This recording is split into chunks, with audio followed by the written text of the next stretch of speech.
Muy buenos días,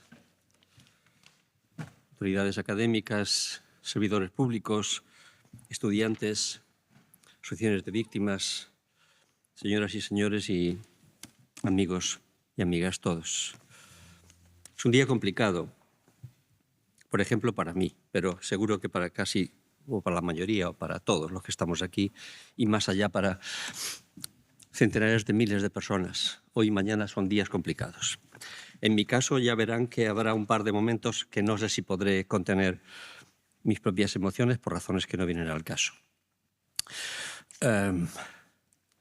Ha sido la mayor catástrofe ocurrida en la Comunidad Valenciana en el siglo XXI, una de las mayores de los últimos 60 años y una de las mayores catástrofes de Europa en las últimas décadas. 229 vidas. Esta es la catástrofe fundamental. Pérdidas materiales de miles de millones. 20.000, 17.500, 22.000, no sabemos aún. Millones de euros. Todavía es imposible de cuantificar. Daños en infraestructuras, en viviendas, en equipamientos públicos, en agricultura, en industria, en comercio y servicios, en cultura. Y dolor. Mucho dolor. Las comarcas devastadas irán poco a poco recuperando su normalidad. Poco a poco. Pero la normalidad material se va recuperando. Las heridas emocionales no. Están abiertas, serán difíciles de curar. No quiero imaginar lo que pasarán todavía durante mucho tiempo las familias y sus allegados. Niños que tienen miedo cuando llueve. Traumas, en fin, arrastrados por decenas de miles de ciudadanos heridos o que vieron su vida en peligro. Secuelas psicológicas difíciles de superar para aquellos que han perdido recuerdos, fotografías, objetos de valor emocional incalculable. Personas aisladas en sus casas todavía que apenas pueden salir un día a la semana. Si les ayudan, porque no hay ascensor. Jóvenes que tienen menor rendimiento académico en la zona afectada por la devastación. En algún momento, hace mucho tiempo, perdimos respeto a la naturaleza. Perdimos respeto a la naturaleza y al riesgo en un territorio que es muy vulnerable, de los más vulnerables del mundo. Ya lo sabemos desde hace décadas. También la ciencia ha hecho su trabajo. Sabemos que el Mediterráneo será de las zonas más afectadas por el cambio climático en todo el mundo. Y el triángulo Murcia, Baleares, Tarragona será particularmente afectado. Es un territorio de barrancos y de ramblas el nuestro, no es de ríos caudalosos. Es un territorio en el que puede haber un cauce que esté seco 364 días y un día lleve más agua que el Ebro. Es lo que pasó. Hay muchos colegas que llevan décadas estudiando esto y nos lo vienen advirtiendo. Hay otros que vienen alertando de los riesgos en el Mediterráneo, como ya vimos en esta misma casa el 30 y 31 de enero en la primera conferencia de expertos sobre cambio climático que tuvo lugar aquí, donde 72 expertos recomendaron a los poderes públicos 93 recomendaciones muy relevantes. Es una catástrofe que obliga a repensar mapas de riesgo, de movilidad, de escalas para trabajar de manera adecuada, de funcionamiento del propio Estado autonómico. Obliga a revisar muchas cosas, y cuanto antes mejor. Vamos a ver de esto mucho hoy, porque han sido tan amables que algunos de las personas que más saben de cada una de las áreas han querido acompañarnos. Queda mucho por hacer. Se ha hecho bastante, pero queda mucho por hacer. Y será una tarea de años. Hay que ser realistas, de años, de 6, de 8 años, no sabemos, pero de muchos años. En planeamiento territorial y urbanístico hay mucho por hacer. En completar y mejorar cartografía de riesgo, en revisar delimitación de zonas inundables, de clasificación de suelo en situación de riesgo, de revisar el estado y diseño de infraestructuras de movilidad y de suministro, renaturalizar y restaurar algunas áreas que ahora sabemos que hay que hacerlo. Impulsar planes locales de adaptación al cambio climático, mejorar el sistema de gestión de emergencias, Fomentar la educación en materia de gestión de riesgos y emergencia. Acompañar a las empresas, acompañar a los agricultores, trabajar a fondo en materia de infraestructuras pendientes que no se hicieron desde 2008, debían haberse hecho antes, no se hicieron por recortes presupuestarios, y otras que son necesarias y que tal vez haya que hacer de otra manera. En materia de servicios sociales, de seguridad, una asignatura pendiente importante. Recomponer el tejido comunitario, recomponerlo a partir de la inteligencia colectiva que está en cada espacio local. Y dos grandes asignaturas pendientes. Incorporar la mirada metropolitana, tenemos que dejar de ser la excepción de Europa. Y en segundo lugar, mejorar muchísimo la coordinación entre los tres pilares que son el Estado. Gobiernos locales, comunidades autónomas y gobierno central. Eso es el Estado. Y la DANA nos ha demostrado que hay mucho terreno por recorrer todavía en este campo fundamental para dar coherencia al impulso de políticas públicas. Pero antes que todo, curar las heridas emocionales. Asistencia psicológica a miles de personas. Urgente. Acompañar en el duelo a damnificados. Esto no es medible, pero el duelo es muy importante. ¿Qué enseñanzas hemos sacado? Decía mi colega Ana Camarasa.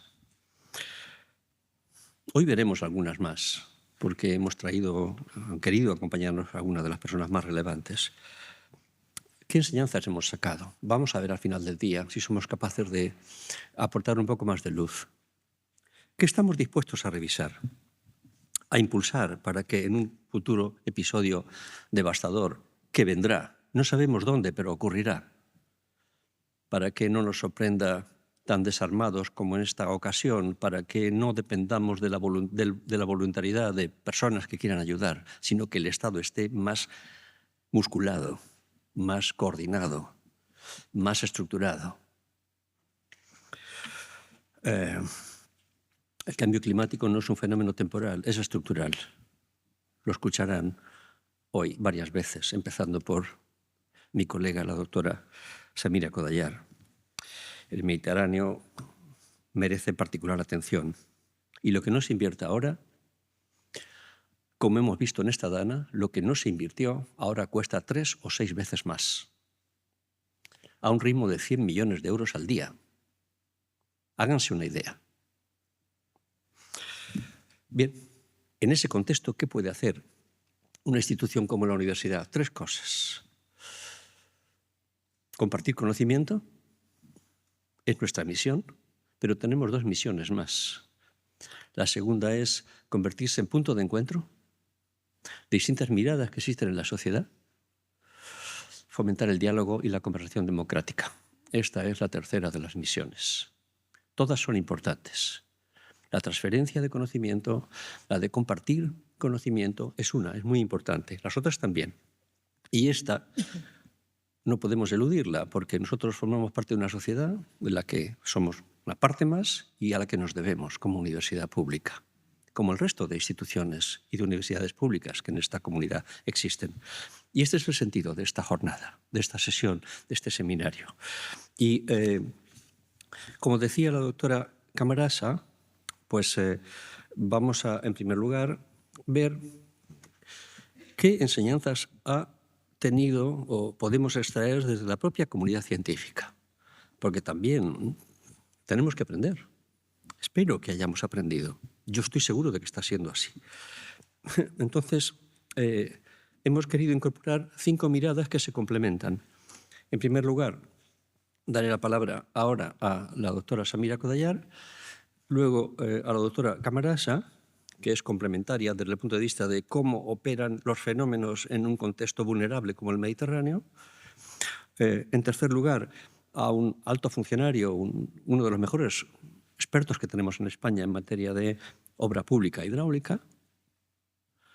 En cuarto lugar, a uno de los mejores expertos que tenemos en España y tal vez en Europa sobre movilidad metropolitana y movilidad en territorios amplios. Y por último, un excelente especialista sobre cómo funciona un Estado compuesto como el nuestro para abordar eventos extremos de esta naturaleza. El profesor Boix. De manera que, sin más dilación, voy a dar la palabra, haré una pregunta a cada uno de ellos y de ellas, y luego les haré una segunda pregunta. Y luego daré un espacio para que, si alguno de ustedes quiere preguntar, en el tiempo, no me gustaría tener que enseñarles la libreta con falta un minuto, porque eso no es muy educado, pero tenemos que ajustarnos al tiempo. Luego les daré un espacio para que ustedes puedan preguntarles lo que consideren oportuno. La profesora Samira Kodayar es una de las mejores expertas que tenemos en Europa sobre efectos del cambio climático en el Mediterráneo. Es investigadora, coordinadora principal del Centro de Estudios Ambientales del Mediterráneo, que tiene su sede en Valencia, y desde luego es un referente. Si se aproximan a su currículum verán que tendrán que cerrarlo porque les abruma tanto que tendrán que cerrarlo inmediatamente. Es un referente para todos nosotros y para decenas de investigadores a escala europea. Y a Samira Kodayar le quiero hacer una pregunta especial. Y es, Samira, ¿a qué riesgos nos enfrentamos? Exactamente de qué estamos hablando.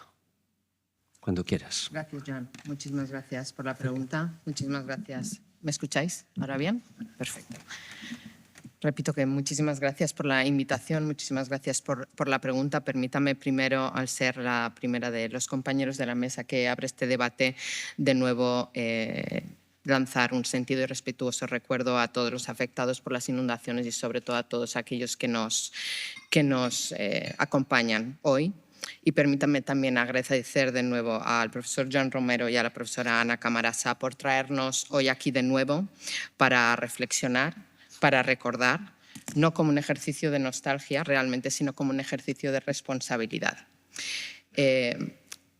Sinceramente soy de la opinión que solamente entendiendo el pasado podemos crear un futuro mejor y un futuro más resiliente. Y en mi aportación esta mañana y respondiendo a la pregunta de Joan, lo que a mí me gustaría es darles una visión general, un contexto en el que se ha producido este evento.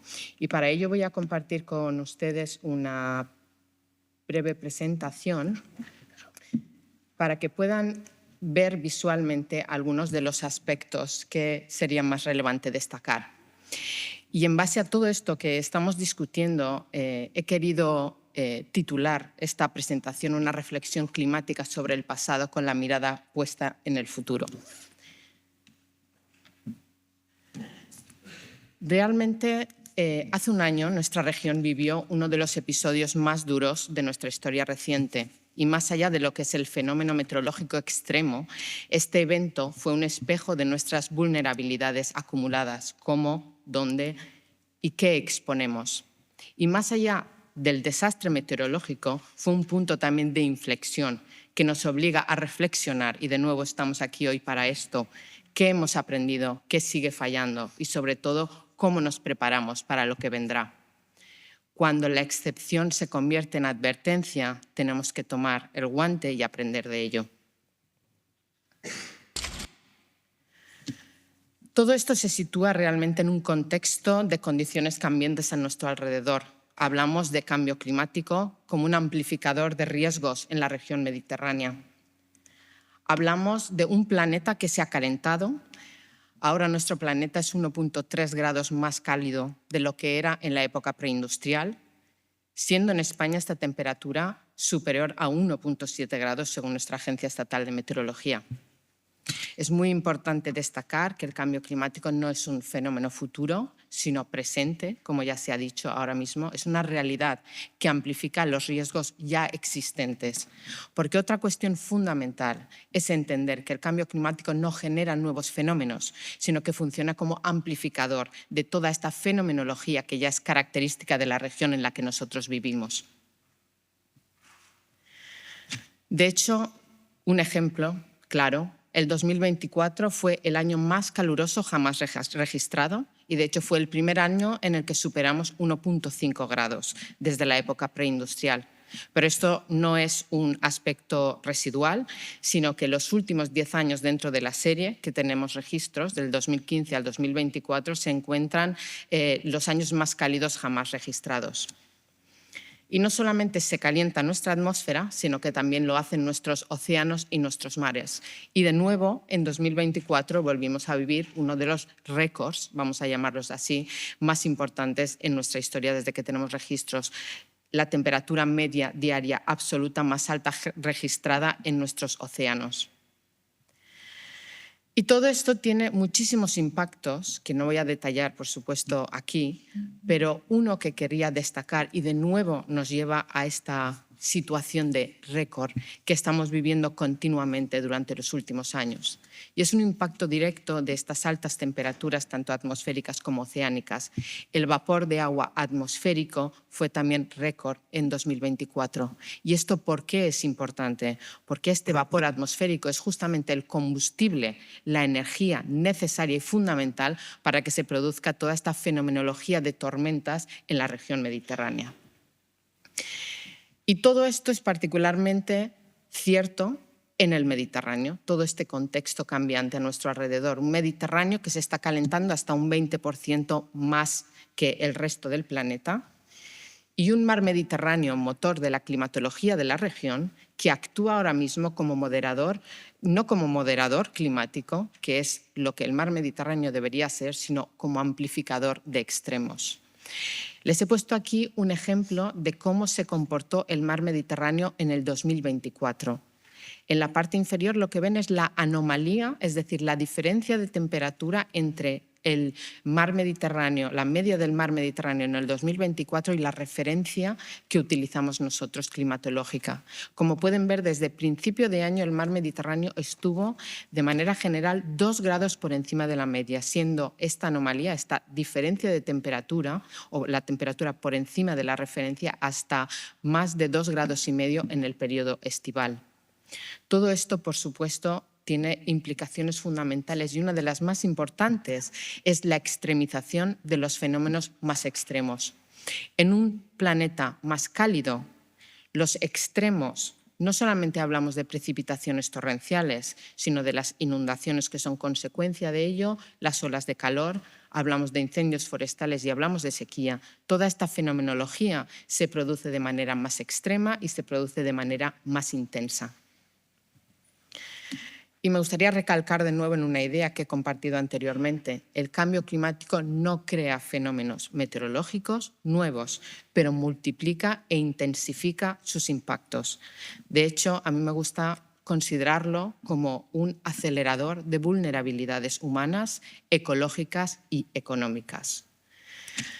Todo ello en un Mediterráneo que es epicentro de la vulnerabilidad climática en el Mediterráneo. Una región que ahora mismo es más cálida que muchas otras zonas del planeta, donde el calor de hecho se intensifica tanto en la atmósfera como el mar, como hemos visto anteriormente, donde el agua escasea o desborda, lo que llamamos la paradoja del Mediterráneo, y donde los equilibrios sociales y ambientales se tensan al límite. Y aquí me gustaría destacar una idea que creo que es también muy importante cuando hablamos de riesgos. Es muy importante destacar que no hablamos, cuando hablamos de cambio climático, de estas condiciones cambiantes, meramente de un hecho ambiental. Estamos hablando de un problema socioeconómico de primer orden. Creo que aquí en esta audiencia no es necesario que expliquemos más allá. Cada fenómeno extremo tiene un eco económico y humano. Y esto es lo que debemos considerar. Los impactos se propagan por las cadenas productivas sociales, evidenciando la interdependencia de los sectores. Afectan, por tanto, directamente a nuestras sociedades y a nuestras economías. Y en todo este contexto general de cambio se produjo en octubre del 2024 este evento de precipitación extrema que dejó una huella imborrable en nuestra sociedad. En estas gráficas lo que pueden ver fue la distribución de precipitación durante este día, muy localizado, y cómo en las diferentes etapas, horas, periodos del día fue evolucionando el evento. Lo que me gustaría destacar fundamentalmente es que haciendo o echando una mirada hacia atrás en toda la información que tenemos sobre eventos de precipitación extrema en nuestra región, de hecho, cuando miramos a los acumulados por encima de los 200 milímetros por día desde el 1950 hasta el presente, encontramos 23 eventos que ven bien localizados en este mapa. El 30% de estos eventos se produjo en la última década, lo que es una muestra más de la aceleración de los cambios que estamos sufriendo en nuestro sistema climático. Y también me gustaría destacar la excepcionalidad o no de este evento que nosotros vivimos. Se ha hablado mucho de ello, pero todavía realmente científicamente no se ha demostrado. Fue el evento de precipitación extrema del octubre de 2024 excepcional. Pues realmente en este tipo de gráfica lo podemos ver, donde cada uno de los puntos azules lo que muestran es un evento extremo de precipitación en toda la serie de precipitación, registros que tenemos ahora mismo, en diferentes escalas temporales, intensidades en 1 hora, 3 horas, 6 horas, 12 horas y diaria, 24 horas. En la línea superior, las estrellitas amarillas, lo que pueden ver es cómo o dónde se localizaba este evento particular que nosotros vivimos. La conclusión general, fácil a la que podemos todos llegar con este tipo de gráfica, es que efectivamente este fue un evento excepcional. En todos los rangos temporales investigados, el acumulado del excedente de precipitación por encima del percentil 99, es decir, los extremos de la precipitación, muestran que tuvo un papel destacado y muy por encima de otros eventos que han ocurrido anteriormente en la región. E incluso si nos vamos a una escala inferior a la horaria, podemos ver como, por ejemplo, como en Turís tuvimos en 20 minutos 60 milímetros, lo cual es también una cantidad excepcional. ¿Y qué podemos ver en el futuro? Y con esto finalizo. Hemos mirado hacia el pasado, pero ¿qué nos espera en el futuro? Esto es también una pregunta fundamental para intentar entender, para intentar planificar nuestro futuro. Con simulaciones a muy alta resolución regionales, para aquí lo que vemos es la Confederación Hidrográfica del Júcar, voy a mostrarles dos cuestiones, la precipitación media y la precipitación extrema. Y evidentemente, entendiendo que las simulaciones o las proyecciones futuras son solamente futuros potenciales, es decir, que no se han producido y no son realidades ahora mismo, sino que dependen de las acciones que tomemos hoy, si todo siguiese como estamos ahora mismo y considerando dos escenarios de emisiones diferentes, el intermedio y el más extremo, lo que vemos es que las tendencias son continuistas, es decir, la precipitación media en la Confederación Hidrográfica del Júcar descendería en los siguientes intervalos temporales, tanto en medio como el de final de siglo.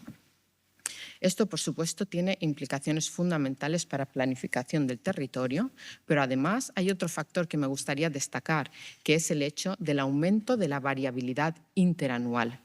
Es decir, que lo que vamos a vivir es, en general, un descenso generalizado del acumulado de la precipitación, pero además vamos a ver cómo se intercalan cada vez de manera más intensa años muy secos con años muy húmedos. Y si hablamos de precipitación extrema, de nuevo poniendo sobre la mesa el percentil 99, para todos aquellos que no entiendan lo que es esto, hablamos del extremo, es decir, las precipitaciones muy extremas.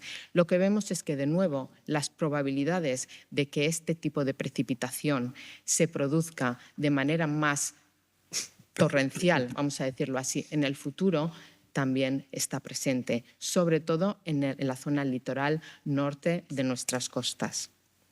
Y con esto finalizo aquí mi intervención, doy las gracias y, por supuesto, estoy disponible para preguntas después, cuando yo lo considere. Muchas gracias, Samira. Voy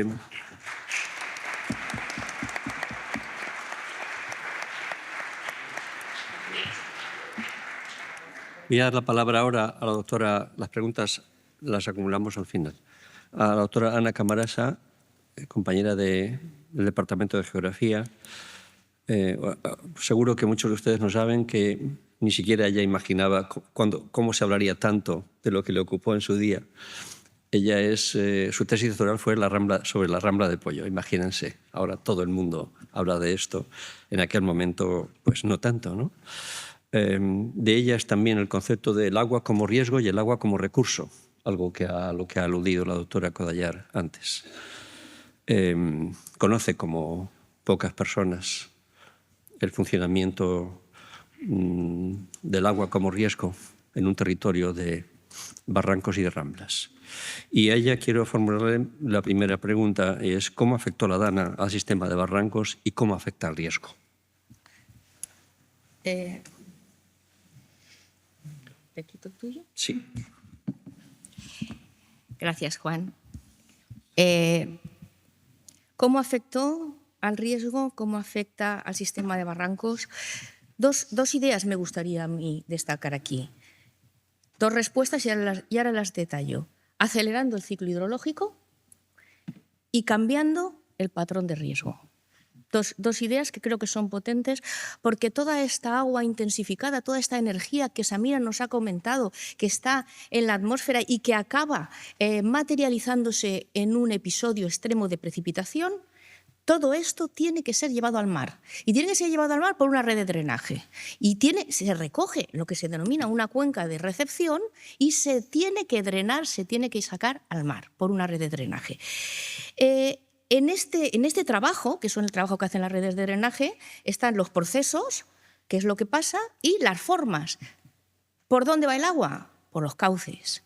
¿Cuál es el proceso? Se convierte la lluvia en caudal y se traslada hacia el mar. Y si no le cabe en el cauce, pues ya la va desbordando por las zonas inundables. Esos son los procesos básicos de lo que es el ciclo hidrológico a escala de cuenca.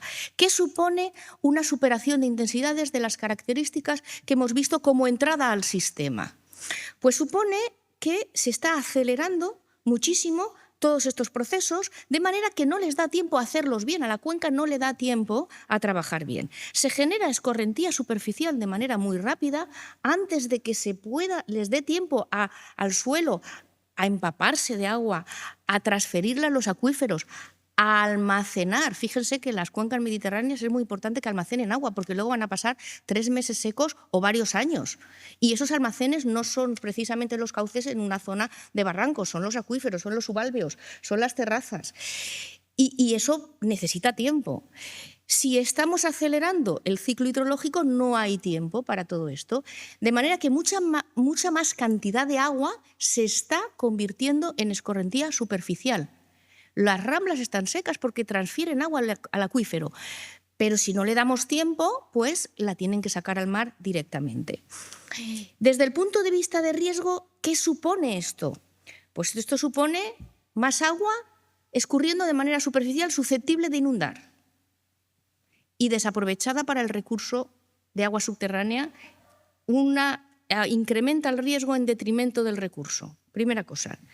Segunda cosa, significa un pico mayor. Tenemos unas ramblas con mucha pendiente, si metemos mucha agua de golpe, sin que ni siquiera esté impermeabilizada toda la cuenca, la capacidad de infiltración del suelo inicial es inferior a la intensidad con la que está lloviendo, se genera un pico mayor y se genera un pico más rápido. Por eso se forman esas frentes de ola móvil que veíamos como una pared de agua desplazándose por el cauce, con mucha mayor capacidad de arrastrar sedimentos, de erosionar y de arrastrar sedimentos. Lo cual, a su vez, está implicando un menor recurso porque estamos sacando todo al mar de manera muy rápido.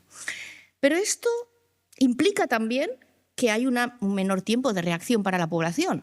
Está pasando todo muy deprisa. O tenemos un plan o no lo podemos arbitrar en ese momento porque la velocidad de los procesos nos está superando la capacidad de reacción. Pero por otra parte, y esto es muy importante, está cambiando la morfología y por tanto el patrón de las zonas inundables. Las cuencas de drenaje no son cuencas estáticas, no son espacios estáticos, son espacios dinámicos. Se están reajustando y aquí yo voy a nombrar a dos geógrafos importantes, dos grandes maestros, Gregory de la Universidad de Southampton y Walling de la Universidad de Exeter, que ya hablaban de la capacidad morfogenética de los ríos como espacios de erosión fluvial. Entonces, el río se está adaptando a la energía que le entra. ¿Que le viene un fenómeno muy grande?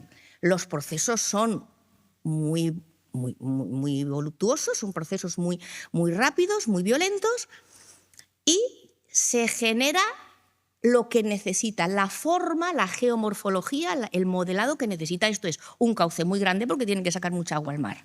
¿Que luego está mucho tiempo sin llover? Pues ese cauce ya se va rellenando de sedimentos y de vegetación y se está estrechando porque ya no necesita un cauce tan grande. Esto es el concepto de proceso y de forma de lo que hablaban nuestros maestros. Pues bien, lo tiene mal el sistema mediterráneo para llegar al equilibrio, lo tiene mal porque nunca está contento. O le llueve mucho y se tiene que hacer un cauce muy grande, o le llueve muy poco y lo tiene que rellenar. Está siempre trabajando y nunca está satisfecho. Pero si le dejamos tiempo y le dejamos espacio para que reajuste las formas a los procesos, pues aquello es conocido y no hay tanto problema. El problema en las zonas mediterráneas es que las formas están controlando los procesos en momentos de baja energía. ¿Esto qué significa? Que si llueve poco, el agua va por donde debe. ¿Y por dónde debe? Por los cauces, ya sean naturales o antrópicos. Una canalización, si el episodio es de baja energía, va a ir por la forma que tiene, que es la red de drenaje. Ahora bien, cuando los episodios son de alta energía como estos, y cada vez van a ser más frecuentes este tipo de episodios, es el proceso el que domina a la forma. ¿Que no tiene sitio? Pues se abre sitio. ¿Que no tiene suficiente cauce? Pues se lo fabrica. ¿Y por dónde se lo fabrica? Pues por donde ha ido otras veces, porque la naturaleza sí que tiene memoria. Los humanos no tenemos memoria, pero la naturaleza sí que tiene memoria. Va por lo que se denominan las paleoformas, porque ya ha sufrido esto antes, el clima mediterráneo, desde hace mucho tiempo. Y ya ha tenido que hacerse vías de avenamiento alternativas cuando no le cabía toda el agua en el cauce, y se ha hecho vaguadas laterales, se ha hecho espacios de dispersión, se ha hecho espacios de almacenamiento, y esos espacios existen. Son las paleoformas. Y un ejemplo de esto lo vemos en la Rambla de Pollo. Cuando la zona que se inunda entre Chiva y Cheste se llama la Almarjal de Chiva, es porque no se ha inundado la primera vez, porque ya sabían que eso se iba a inundar. O cuando en la zona del Pla de Quart se inunda una zona que se llamaba Les Bases, pues tampoco. O cuando tenemos una parada de metro que se llama Sal del Aigua, que hablaba de agua que saltaba del Pollo al Túria como vía de avenamiento secundaria, pues eso existe y la naturaleza lo sabe y recupera. ¿Qué se encuentra ahora?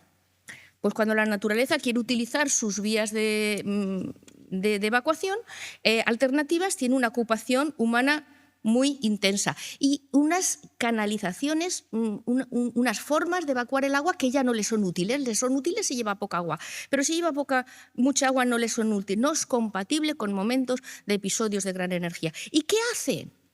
Pues ¿qué hace? Pues se busca, se la construye. Aquí también quiero mencionar al profesor Wallman de la Universidad de Baltimore, que decía que los episodios importantes son los que modelan el terreno, los que generan paisaje, los que se hacen y están haciendo formas diferentes a las que había. Porque además ahora todo el paleodrenaje está desarticulado. ¿Qué hace el agua? Recupera su patrimonio. O, que es peor aún, invade territorios nuevos, cambiando el patrón de riesgo. Y aquí pongo como ejemplo las pedanías valencianas que se inundaron, de Fort de Alcedo y todas esas pedanías, que eran conscientes de que tenían riesgo. ¿A quién miraban? Al Túria. ¿De qué tenían miedo? De que se desbordara el Túria. Nadie les explicó que le iba a llegar agua del Pollo y de la Saleta, que no se la esperaban por las vías que llegaron, porque una obra, el Plan Sur, había reconducido creando un nuevo espacio de riesgo cuando ellos estaban mirando al Túria. Su peligrosidad la buscaban en el Túria. Las ciudades se están convirtiendo en las nuevas cuencas de sedimentación, en los nuevos llanos de sedimentación de elementos finos, porque los las ramblas y barrancos normalmente lo que transporta son elementos groseros, son cantos, es una carga sólida importante, pero ya no están en sus cauces, porque se han expoliado, porque se han utilizado para la construcción. ¿Qué hace, pues? Pues tiene mucha fuerza de erosión y transporte. ¿En qué la gasta? En lo que tiene. Desmonta y los huertos que tiene por las cabeceras y aterra literalmente las cuencas bajas, de manera que las nuevas cuencas de sedimentación acaban siendo las ciudades. Y yo aquí planteo una pregunta que la dejo aquí encima de la mesa. ¿Solo son patrimonio fluvial y áreas inundables las formas actuales? ¿O quizás tendríamos que empezar a mirar con otra mirada a las formas relictas que nos hablan del espacio propio de inundación de un río en un momento de alta energía, ya que van a ser cada vez más probables? Y esto ya se empezó a tener en cuenta en la cartografía de peligrosidad cuando se añade un nivel de peligro asociado a la geomorfología, el nivel 7. No tiene nada que ver con modelación hidráulica, tiene que ver con geomorfología. Aquí está mi amigo Carles, que también me ha hablado mucho de esto, de que incluso pensaron en un nivel 8 que puso los pelos de punta a la gente porque ocupaba mucho territorio inundable. Y claro, ¿eso qué significaba? ¿Que no se iba a poder construir ahí? Pues quizás hay que empezar a cambiar la mentalidad y empezar a ser más flexibles con las soluciones y con lo que significa cada nivel. Habría que empezar a tener en cuenta eso. El cambio climático, como ha dicho mi compañera, no es sino el primer impulso de una cadena de cambios. Episodios más intensos significan cambios en la morfología de la zona inundable, y eso es muy malo para los mapas actuales, que son mapas de peligrosidad bastante estáticos, se revisan cada 6 años. Los mapas son estáticos, los fenómenos son dinámicos. Si cambia la peligrosidad y no hay una adaptación suficientemente flexible de la ocupación territorial, también cambia el riesgo. Fíjense ustedes que todo cambio desde el punto de vista del riesgo es malo. ¿Por qué? Porque pasan las cosas donde no se las espera. Pero si además de pasar las cosas donde no se las espera pasan con más intensidad, pues peor. Por eso la planificación del riesgo tiene que ampliar perspectivas, y con esto acabo. El espacio tiene que ampliar perspectivas desde mi punto de vista, y creo que eso lo hemos aprendido, ha quedado muy claro, en 2 aspectos. En el espacio se tiene que considerar toda la cuenca de drenaje a la hora de planificar, porque cualquier actuación que se hace en cualquiera de sus puntos va a tener una repercusión en el resto. Y esto tiene que estar medido. Y en el tiempo en 2 escalas muy distintas. En un tiempo geológico o en un tiempo más a largo plazo, teniendo en cuenta las formas de avenamiento relictas. ¿Qué usaba el río antes cuando tenía un suceso, o qué ha estado usando desde que existe cuando ha tenido un suceso de alta energía? ¿Qué vías habituales ha usado? Porque son las que ahora intenta volver a retomar, y nosotros ahora en ocasiones tenemos acequias, que está muy bien, pero en ocasiones tenemos población urbana, población vulnerable o instrumentos de construcción transversales a la dirección de los flujos. Un tiempo pasado, pero también hay que tener en cuenta un tiempo futuro, porque hay una aceleración del ciclo. Y como digo, esa aceleración no puede pillarnos desprevenidos porque tenemos mucho menor tiempo de reacción. Hay que tener un plan, pero no hay que tener un plan en un cajón. Los planes de actuación municipal no están para guardarlos en los cajones. Hay que tener un plan ensayado. Luego hablaré del tema simulacros, porque hasta en las películas de malos, cuando van a atracar un banco, tienen el plan, lo repasan, lo ensayan, sincronizan los relojes. Y nosotros tenemos nuestros planes en los cajones, fruto de una exigencia burocrática que no hemos acabado de entender. Y creo que bueno, ya me callo, ya me he pasado. Gracias, Ana.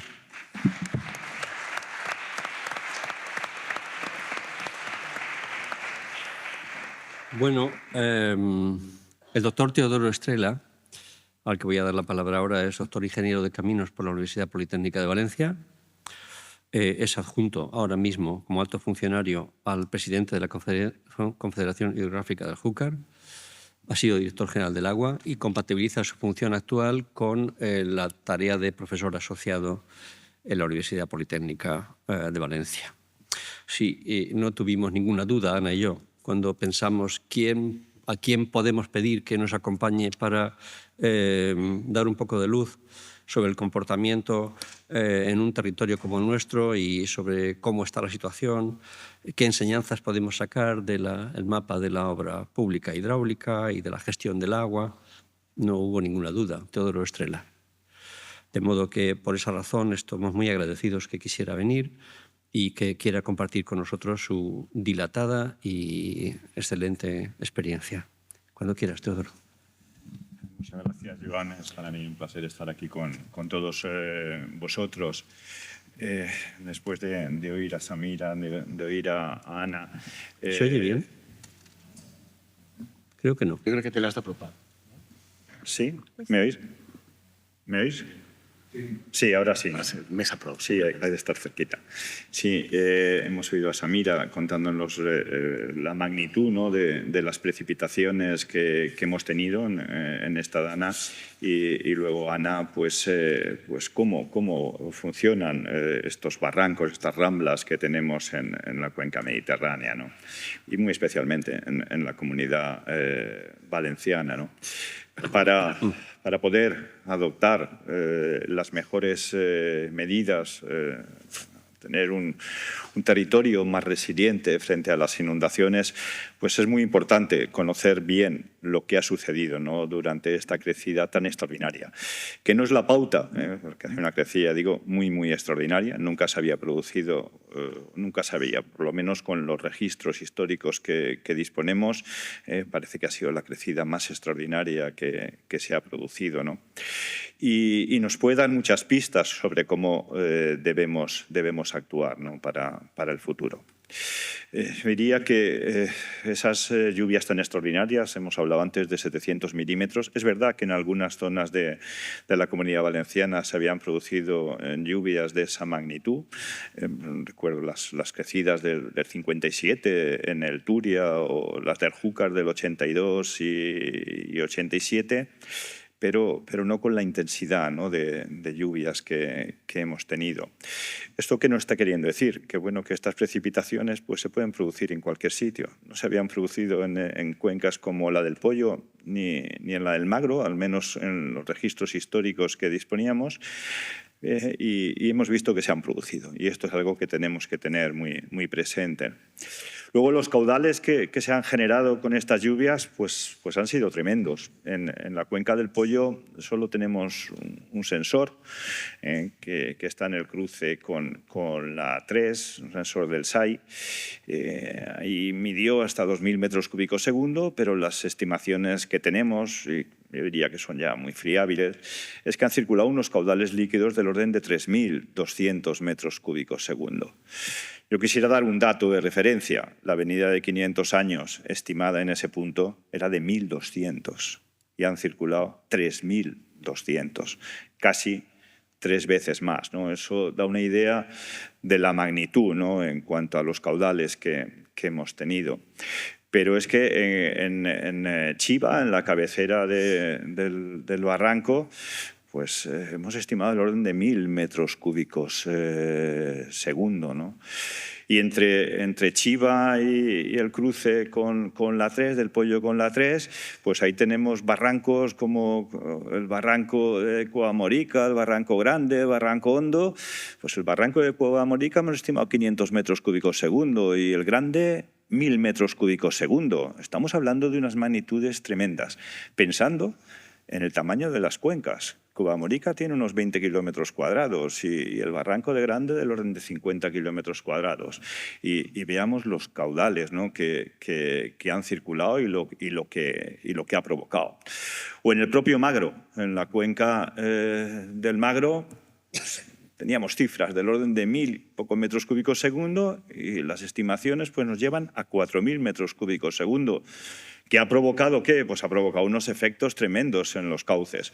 El cauce del Magro contamos incrementos de superficie en los cauces del orden del 30%. Imagínese el cambio que va a suponer en lo que es el dominio público hidráulico, ¿no? El incremento, ¿no?, que ha producido la velocidad y la fuerza de las aguas, ¿no? Barrancos como Gallego o Orteta, dos afluentes muy importantes del Poyo, pues han generado caudales también de 1.500 y 1.600 metros cúbicos segundo. Según estimaciones que cada vez pues todas empiezan a ser muy coincidentes porque hay mucha información, ¿no?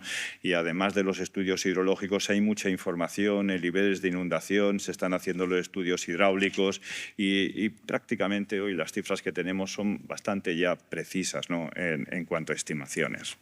Bueno, pues esta magnitud de caudales que uno empieza a sumar los caudales de cada uno de los barrancos y sale algo tremendo, pues menos mal que había en unas zonas de laminación natural, menos mal que teníamos el Pla de Quart, que ha reducido enormemente los caudales punta, según las estimaciones que tenemos. Y cuento todo esto porque son elementos fundamentales a tener en cuenta cuando diseñemos las medidas para el futuro. Pero es que la laminación que se ha producido aguas arriba de Chiva ha sido importantísima, menos mal que esas zonas, esas marjales, zonas de almacenamiento natural, han contribuido a laminar los caudales. O en los flujos desbordados, como muy bien ha contado Ana, porque los cauces, el cauce del Poyo, por ejemplo, es un cauce que va teniendo una capacidad telescópica, va perdiendo capacidad a medida que va evolucionando. Cuando cruza la 3, pues tenemos capacidades del orden de 2.000 metros cúbicos segundo. Luego prácticamente el Poyo desaparece, confluye con el barranco Gallego y allí prácticamente toda el agua se desborda en el Pla de Quart. Elemento también importante, pues ese enorme caudal que ha desaparecido se vuelve a configurar nuevamente. Y cuando recibe las aguas del barranco de Orteta, a Torrente estimamos que han llegado 4.000 metros cúbicos segundo, que han pasado por Torrente. El cauce en Torrente tiene bastante capacidad. En Torrente tiene del orden de unos 3.000 metros cúbicos segundo.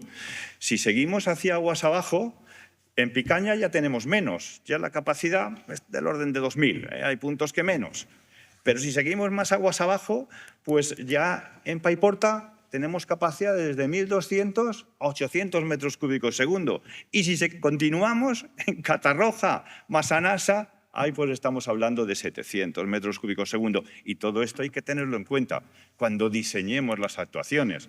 Una crecida de 700 metros cúbicos segundo no va a producir graves problemas. Producirá desbordamientos en el Pla de Quart, pero luego se volverá a conformar y pasará prácticamente sin problema hasta la Albufera de Valencia, en el caso del Poyo, ¿no?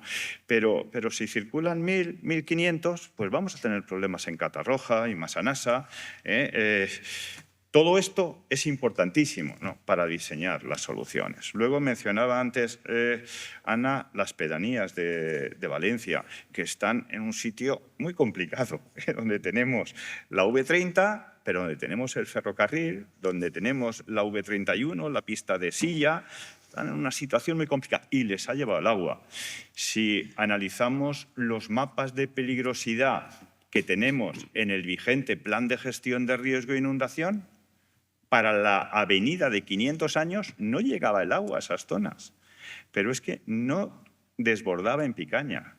Es que en Paiporta ocupaba una pequeña zona.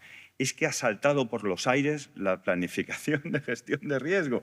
Es decir, el evento que se ha producido ha sido de tal naturaleza que tenemos que replantearnos muchas cosas, que luego, pues supongo que tendré tiempo.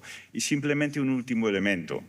La urbanización que tenemos en las áreas industriales, la alta ocupación del territorio, pues ha llevado a que tengamos numerosas vías de comunicación, carreteras, ferrocarriles, autopistas, autovías, atravesando todo el territorio.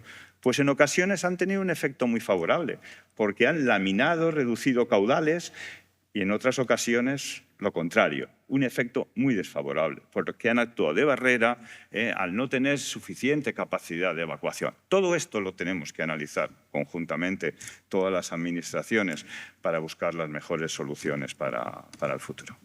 Y esto es lo que quería decir en mi primera intervención. Muchas gracias. Gracias, Teodoro. Muy amable. Pues gracias por tu tiempo.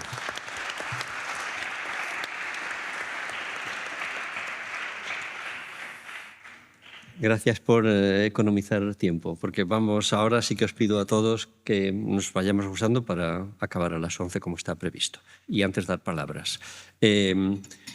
Profesor Josep Vicent Boira, catedrático de Geografía Humana en la Universidad de Valencia, y ahora ocupa el puesto de alto funcionario como comisionado del Gobierno de España para el corredor mediterráneo. De modo que él tiene un acrisolado conocimiento sobre movilidad, conoce como pocos el área metropolitana de Valencia. Por tanto, lo que le pedimos, Ana y yo, es que hiciera un poco la síntesis de qué enseñanzas ha extraído de movilidad, Dana, área metropolitana. ¿Qué enseñanzas has extraído, Josep Vicent? Molt bé. Moltes gràcies, molt bon dia. Bon dia. Buenos días. Bé, jo per anar directament a les qüestions que estem comentant, en primer lloc, la primera gran lliçó que jo crec que tenim que tenir clara és que n'hi ha hagut una intersecció de crisis. Una intersecció de crisis en el tema de la mobilitat.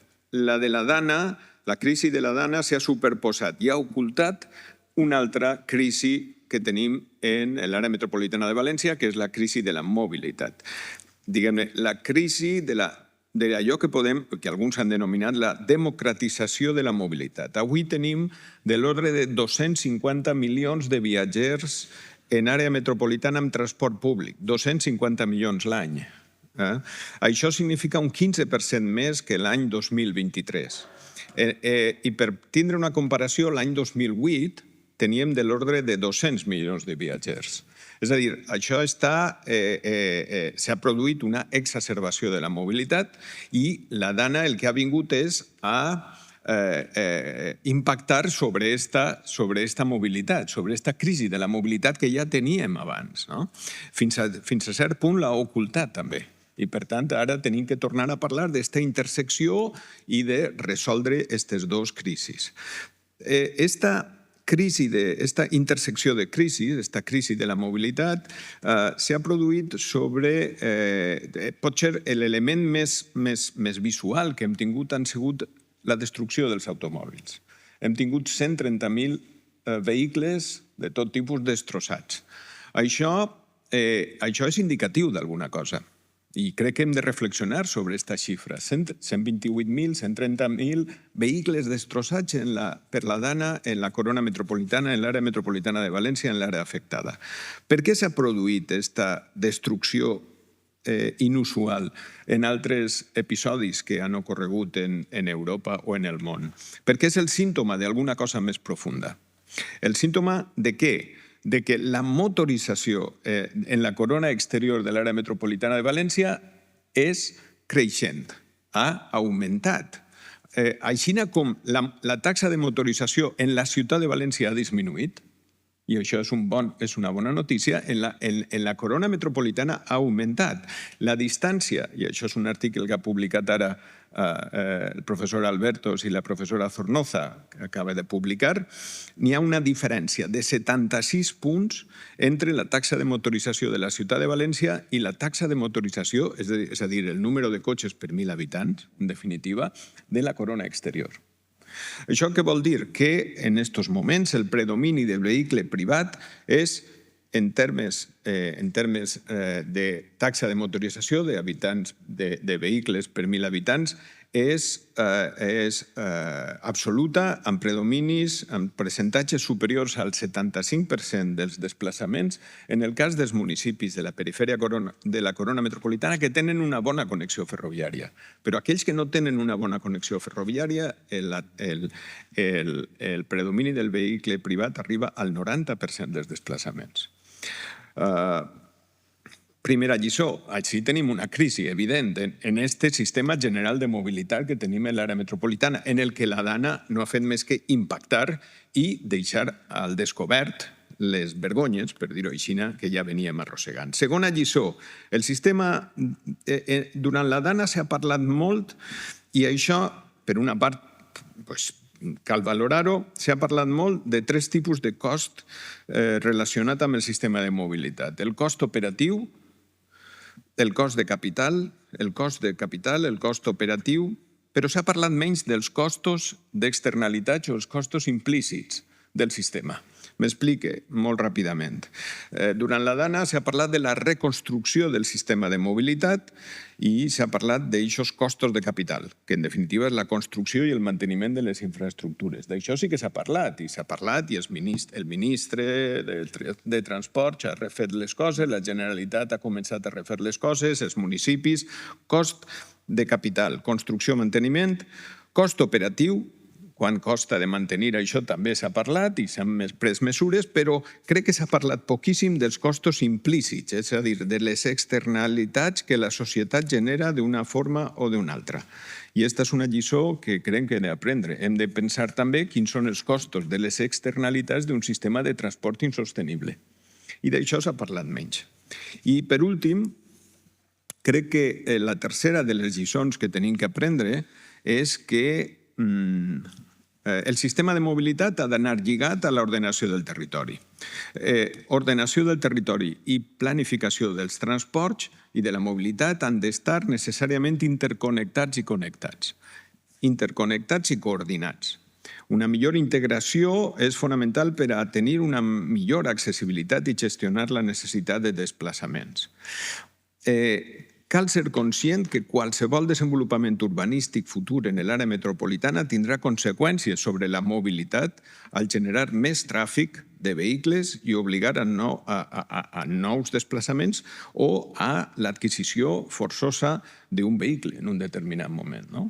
A mi encara me sorprèn com un destacat arquitecte últimament ha proposat que València ha de créixer en la zona oest, en la CB35 i cap a Torrent, quan són precisament la CB35 és una de les carreteres que més tràfic suporta i amb més col·lapse de la mobilitat té avui. La CB35 en aquests moments té 122.000 vehicles d'intensitat mitjana diària, que suposa un 20% més que la que tenia l'any 2020. Aleshores, sense resoldre el problema de la mobilitat, qualsevol proposta de creació de nous espais, d'ordenació dels espais territorials, dels espais d'habitatges, trobo que és, jo diria que irresponsable, perquè impactarà novament en totes les qüestions que estem veient.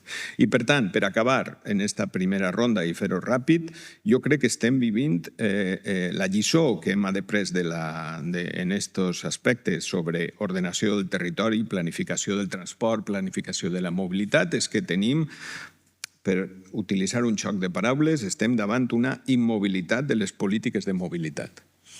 I això és el que en la segona part, si tenim algun temps per a poder parlar, doncs parlarem dels canvis que jo crec que n'hi ha que produir per a que aquesta immobilitat de la política de mobilitat canviï. Moltes gràcies. Gràcies, Josep Vicent.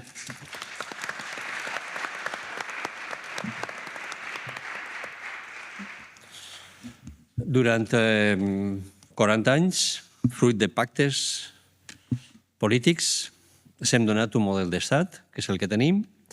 Encara no sabem com definir-lo, un híbrido, semifederal, quasi federal, molt descentralitzat. Per eixir del dubte, li diem estat autonòmic. És un model d'estat que requereix de moltíssima col·laboració, cooperació i coordinació. Si no, no funcionarà. No funciona bé. Aleshores, davant d'un fenomen tan extraordinari com aquest, li vam demanar al professor Andrés Boix, que ell treballa fa dècades el funcionament justament de l'Estat, on estan els punts febles, on estan els punts forts, quines coses podien millorar, i li vam demanar a allò que ens fera una síntesi de quins ensenyaments, punts, llums i ombres que ell ha trobat com l'Estat, els tres pilars que conformen l'Estat, ha abordat una catàstrofe d'aquesta envergadura. Andrés. Moltes gràcies, Anna, Joan, per convidar-me. Moltes gràcies a tots vostès. Com fa sempre la meva degana de la facultat, jo també voldria, igual que ho feu vosaltres, recordar-me de les víctimes en aquesta setmana. Per repassar molt ràpidament, m'heu dit, des d'aquesta perspectiva de la coordinació i el funcionament institucional, quines coses han fallat. Tracte de fer-ho molt ràpid. I me disculpeu si això fa que hi hagi alguna simplificació. No? Perquè, a més, hi ha alguns elements que estan connectats en coses que heu comentat vosaltres i que teniu molt més de coneixement tècnic. Heu d'entendre que els juristes anem darrere i un poc per dalt i de vegades podem enganyar-nos. Si és així, m'ho dieu. Aleshores, 4 punts essencials o 4 àmbits essencials. Si parlem de previsió i meteorologia, jo crec que una cosa que estem descobrint estos dies o este any ja posterior a la dana és que l'atribució de responsabilitats i el joc polític de responsabilitats ha provocat un tancament de molta gent i molta rigidesa a l'hora de reconèixer possibles errades, que és normal en la vida que hi hagi errades quan hi ha un esdeveniment, també és un esdeveniment tan directament extraordinari, en el sentit literal, no? A partir del que comentaven. Però, per exemple, jo crec que José Ángel Núñez, que és el cap de previsió meteorològica de l'Agència Estatal de Meteorologia, sí que ha fet una certa autocrítica, no? Que ha sigut recompensada pels mitjans i per alguns agents polítics dient «Estàs reconeguent que...» No? I jo crec que és a l'inrevés, no? Que li honra, no? I ella ha explicat que potser han de repensar el tipus d'avisos que se fan des d'AEMET perquè no varen transmetre bé quin era el nivell de periodicitat. És a dir, sí que ha fet algun tipus d'autocrítica. Jo crec que des d'aquesta perspectiva és el que vaig a tractar de fer. Si jo assenyale coses que pense que han fallat, no és per tractar d'assenyalar a ningú, sinó a l'inrevés, per veure si allí se millora. I des de la perspectiva de la previsió i la meteorologia, vosaltres ho sabeu millor que jo, probablement. Jo no sé si tenim a dia d'avui una xarxa suficient de medidors, perquè hi ha d'altres autonomies que sí que han creat una xarxa pròpia meteorològica i així al País Valencià jo crec que AEMET en té una vintena, la Confederació Hidrogràfica del Xúquer en tindrà un centenar, no? A tot el País Valencià. Jo no sé si tenint en compte el cost que ara tenen aquests medidors i les característiques del territori, en són suficients i seria bo que hi haguera un esforç institucional que fins ara no ha hagut per part de la Generalitat Valenciana de completar aquesta xarxa i interconnectar-la. Jo recordo que l'Institut Cartogràfic Valencià en els anys del Botànic va tractar de completar la xarxa sismogràfica nacional al País Valencià i va establir una xarxa pròpia addicional i coordinada i es va muntar una monumental. Era com si se volguera trencar Espanya per posar sismògrafes allà on hi havia un risc. Jo crec que això és una primera cosa que probablement va fallar i no sé si el problema dels avisos respecte de la Rambla del Pollo i tot el sistema Pollo que ha generat aquesta situació que crec que tots els ciutadans, sense ser experts, veiem i no comprenem, de dir com una Rambla tan documentada, tan evident, tan visible, que creua un espai tan urbanitzat, que la població la coneix, que els experts la coneixen, com és possible que hi haguera una crescuda d'una magnitud tan gran, encara que fora ràpida, que pillarà completament per sorpresa als responsables d'emergències. I probablement hem de valorar si falta un coneixement en temps real quan està plovent i com, per a poder preveure, encara que siga amb una hora d'antelació, riscos. Perquè el que sí que sabem ja és que des de primera hora del matí o al llarg del matí d'aquest dia ja hi havia gent que estava morint en carreteres per trombes d'aigua en la Ribera d'Alta, a partir de migdia en la zona Xeste-Xiva per aquests barrancs, i això va pillar completament de sorpresa. Aleshores, el primer element que crec que va fallar és això i hauríem de plantejar. Segon element que va fallar. Segon element que va fallar, jo crec que és el que tenim tots al cap, és el que malauradament podem denominar el show de l'òrgan d'emergències, el CECOPI famós, on tot el que anem sabent a poc per part dels mitjans de comunicació i sobretot per la instrucció judicial que s'està fent, és que hi havia una coordinació entre diverses administracions públiques que estan concernides, hi ha un mando único, el famós mando único, tots sabem que és de la Generalitat Valenciana, sabem a més que era la persona responsable en aquest moment i la competent perquè era la consellera, perquè no la va assumir en cap moment el president de la Generalitat de manera formal, i el que sabem és que aquesta persona ha d'estar coordinant a les diferents administracions públiques que cadascuna ha de fer una sèrie de coses, però sota aquesta coordinació. I, per exemple, l'organisme de Conca li ha de subministrar les dades, la Protecció Civil li subministra les dades, la policia, la Guàrdia Civil, la delegada del govern, els ajuntaments, i a partir d'ahir aquest organisme va prenent decisions sota aquest comandament únic de la Generalitat. Crec que és evident, pel que anem veient, i veurem moltes coses, que aquest òrgan va tindre un problema greu de com té protocolitzada l'arribada d'informació. La informació no li arribava i no li arribava bé. La informació sobre la Rambla del Pollo fora més o menys la que es tinguera, és evident que o no va arribar bé o no es va posar de suficientment de manifest com d'important i de greu era la situació, perquè el que sabem per tota la reunió del Secopi és que la preocupació era forata, que també era una preocupació evident en la Conca del Magre, el que podia passar en forata, que això sí que se tenia controlat, i en canvi aquesta informació sobre aquest altre element no es va tractar bé, no es va aconseguir que arribara de forma correcta. Això s'ha de corregir. I s'ha de corregir perquè hi ha moltes vies possibles d'informació per a tindre aquesta informació correcta i ninguna va aconseguir que l'alerta arribara a temps. No? És a dir, en aquest organisme han de confluir tota la informació del que diu Protecció Civil de cada població, el que diu la policia de cada població, el que diu la Guàrdia Civil, el que diu les persones que estan en carreteres, el que diuen bombers. I sembla que no. De manera que aquest protocol l'hem de canviar. Després pensarem com. L'avís famós que se va enviar, l'Es-Alert, si recordeu, és un Es-Alert que ells mateixos ho estan dient, estava pensant en tota la província de València en evitar desplaçaments. Ja havia molta gent que havia mort per desplaçaments, i no diguem la que estava morint en aquests moments en l'Horta Sud pel desbordament del Pollo. Eixe avís estava pensat per el risc de desbordament de forata o de colmatació, etc. Sobretot estaven pensant en això, i és el que diuen els que estan en el Secopi. És cridaner, no? O sigui, crec que hi ha un problema ahí que hem de tractar d'analitzar com es va produir i com solucionar. Dies posteriors, tercer element. Els dies posteriors, el mando único continua sent de la Generalitat i hi ha una incapacitat institucional manifesta per a que la Generalitat coordinara correctament el desplegament dels diferents serveis, almenys els primers dies. La primera setmana, els primers 3-4 dies, van ser absolutament dantescos. Jo crec que moltíssima gent així anàreu segur a ajudar amics o coneguts, o si no teniu gent que va anar a ajudar a gent, o sou d'eixa comarca, i sabeu perfectament quin va ser el nivell de descoordinació absoluta d'eixe mando único durant aquests dies. Jo crec que això s'ha d'analitzar i hem de tractar d'entendre què és el que va passar. Probablement ahir hi ha una confluència de factors, des de la pròpia feblesa institucional de la Generalitat Valenciana per l'infrafinançament i per la manca de muscle, fins a l'estat de xoc que potser tenien alguns responsables a l'hora de prendre decisions, o una mera qüestió de descoordinació. Però el cas és que, vull dir, tots tenim al cap més o menys la visita del cap de l'Estat, que va ser diumenge, és a dir, això va passar de dimarts al llarg del dia de dimarts i la nit de dimarts a dimecres. Dimecres jo crec que tothom estava recuperant-se del xoc i buscant si s'havien mort o no els seus amics i familiars, i a partir de dijous la gent comença a anar, els famosos voluntaris, no sé què, i van persones normals, perquè la gent de la comarca necessita què viure, necessita aigua, i no ho estan donant les administracions públiques. A partir de divendres, els propis ajuntaments es posen en marxa i contracten cubes d'aigua, que és la primera necessitat bàsica, però la Generalitat estava desapareguda, ni tan sols per a aportar coses i apropar-les a les rotondes properes a les poblacions que estaven obertes. I dissabte ja la llau de gent és monumental, fins i tot hi ha moltíssima gent jove d'instituts i universitaris, etc. I diumenge és la primera reacció institucional i és per a tallar eixa llau perquè venia el rei. Jo crec que ahir hem de veure què va passar en aquesta coordinació. I l'última, per a la reconstrucció i planificació, on probablement estem ara i és més important entendre eixa situació.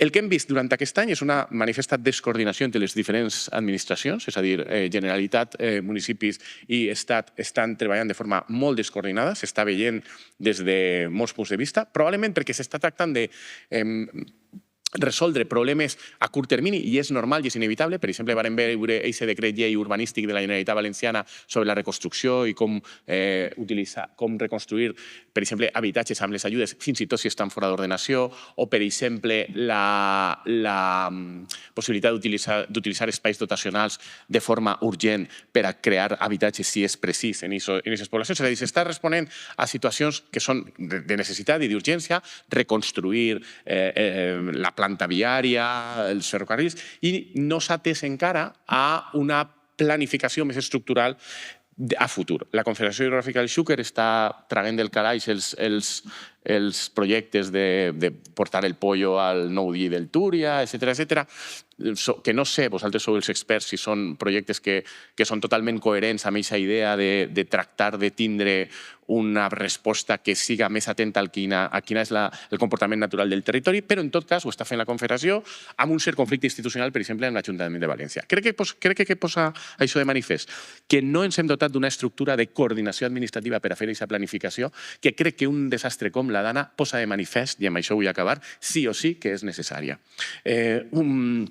Ho comentava, crec al principi, Samira, que anem a situacions en les que cada vegada seran pitjors, que necessitem un urbanisme que no siga com el que s'ha fet fins ara. Ho comentava el professor Josep Vicent Boira, que tenim unes necessitats de mobilitat brutals. Ho comentava Anna quan ens parlava de com funciona la Rambla, o ho comentava també Teodor Estrella per a parlar de la planificació hidrològica. És a dir, estem parlant d'un repte que ens obliga a transformar de veritat com tenim l'ordenació territorial i urbanística d'aquesta comarca si volem respondre bé a això. Si de veritat ens ho creguem, hem de tindre clar dues coses. La primera, això és caríssim, costarà molts diners, perquè de moment no està feta pensant en això. Costarà molts diners i s'haurà de repensar molt i s'haurà de repensar integradament a partir del que pensa els experts en un camp i el que pensen els experts en un altre i arribar a un acord, però serà en tot cas molt car. Però això s'ha de fer amb una planificació territorial i urbanística que com a mínim ha de ser a escala d'aquesta subcomarca. Perquè el que ha quedat clar és que l'Horta Sud, a efectes de mobilitat, de planificació territorial, d'aquestes infraestructures, dels riscos d'inundació, funciona de forma unitària. Aleshores, com planifiquem? On van els polígons industrials? On són les zones inundables i on s'han de preveure aquests espais de laminació? On se poden compartir aquests espais de laminació en determinats usos? On pot haver habitatge? On hi ha habitatge a dia d'avui que s'ha de llevar? I aquests habitatges, aleshores, on se podrien posar? Tot això o es fa a escala subcomarca o no es pot fer. I per això necessites un òrgan administratiu coherent per a fer això. No se pot funcionar com fins ara, amb la Generalitat fent una planificació estructural bàsica, que a més està condicionadíssima per les decisions de l'Estat que funcionen de forma descoordinada en matèria d'infraestructures d'interès general, perquè com aquestes infraestructures d'interès general manen, les fan més o menys com consideren, i amb els municipis, a partir d'ahir, actuant pel seu compte. Això és una recepta per al desastre en el futur i, sobretot, és la demostració de que no ens creguem aquest canvi de paradigma necessari per a reformar un urbanisme per a que aquests riscos, quan torni a passar una cosa d'aquestes, no provoque una desfeta com la que es va provocar. Moltes gràcies. Gràcies, Andrés.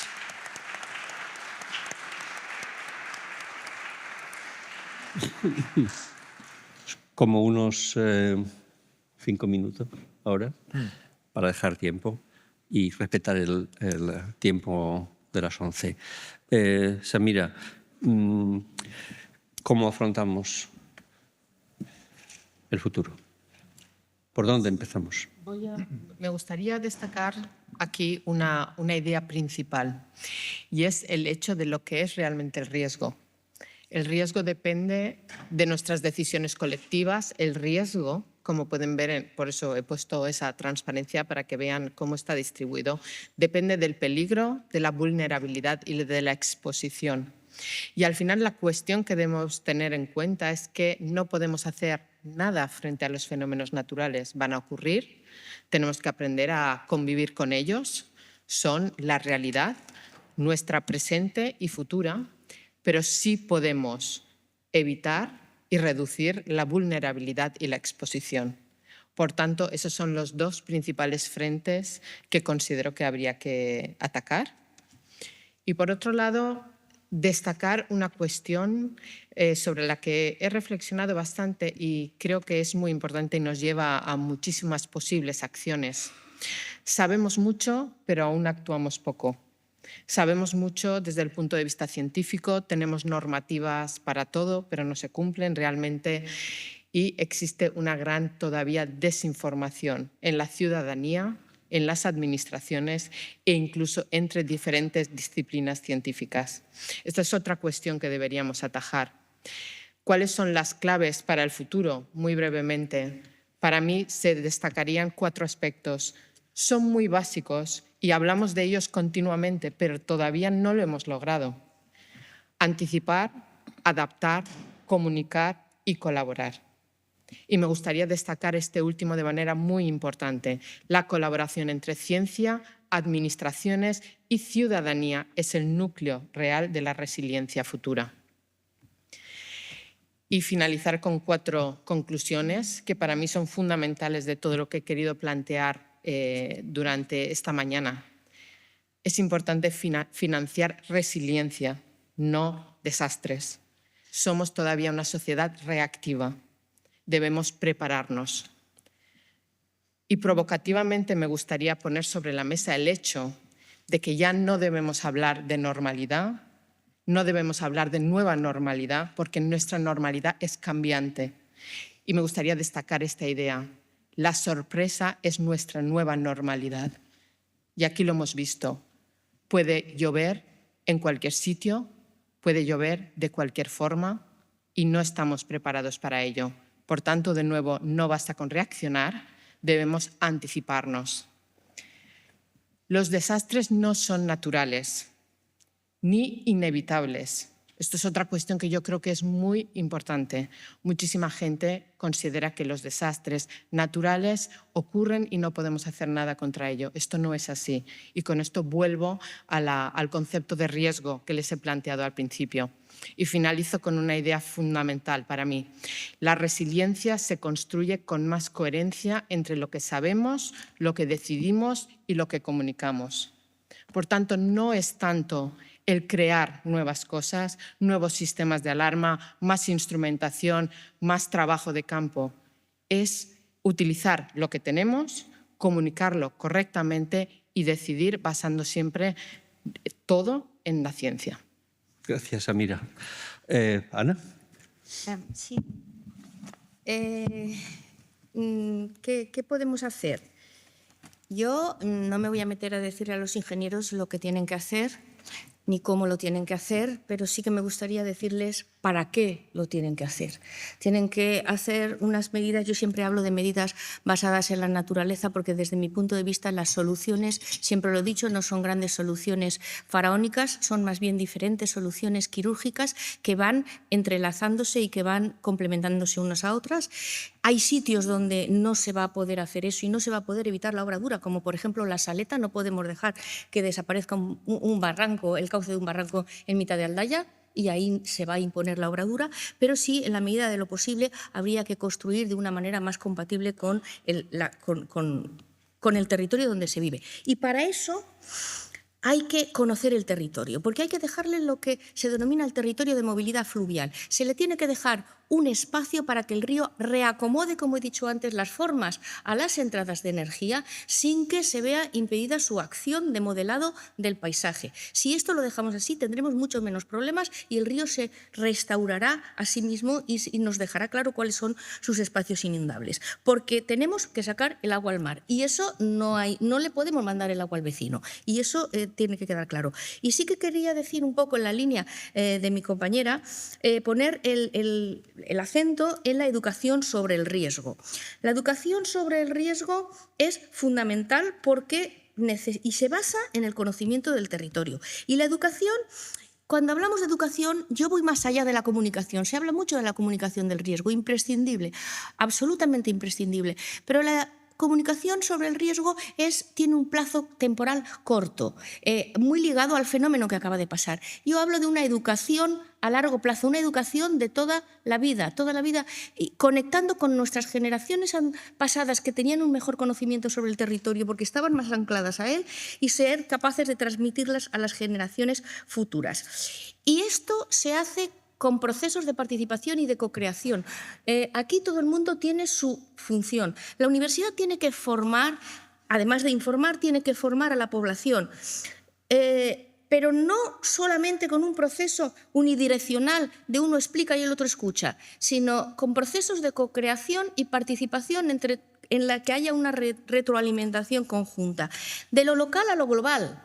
No podemos hablar del cambio climático y pensar en que se están derritiendo los polos, porque aquí nadie se va a ver afectado por eso, pero sí que nuestra manifestación del cambio climático, que es que un río se sale y les afecta, eso sí que nos permite plantearnos lo global a partir de lo local. La academia debe formar, una sociedad formada tenderá y aceptará mejor las soluciones, aunque sean soluciones incómodas a corto plazo, pero que son a largo plazo las mejores, y además desarrollará un espíritu crítico de manera que la información que venga de los bulos, de redes, de fuentes no contrastadas, ese espíritu crítico es fundamental a la hora de saber discernir y saber qué es lo que le conviene. Porque la ciudadanía además debe de exigir a sus políticos estar a la altura. Repito, se tiene que tener un plan ensayado. Y si bien se necesita una mayor coordinación de todos, pero sobre todo de los que nos gobiernan, que tienen que poner en marcha ese plan y asegurarse que se lleva en tiempo y forma. Y el tiempo es muy importante.